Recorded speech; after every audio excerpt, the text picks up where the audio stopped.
Good morning मित्रांनो, आज जाणं आहे शेगाव गजानन बाबाच्या दर्शनाला. चला मग मी फ्रेश होतो आता. मग काय फ्रेश होऊन निघालो जामनेरकडे.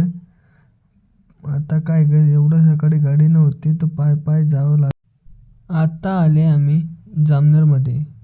जामनेरमध्ये किती शांतता आहे भाऊ.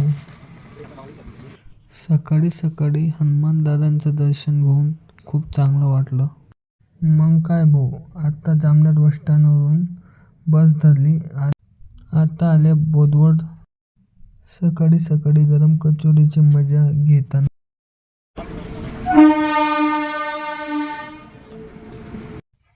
आता बोदवडच्या जंक्शनवर आलो होतो. मग काय शेगावसाठी जाण्यासाठी थोडं टाईम बाकी होतं. गाडी थोडी लेट होते, मग वेट केला थोडाफार. तुम्ही तितका टाईम बोदवडचं जंक्शन बघा, कमेंटमध्ये सांगा कसं आहे.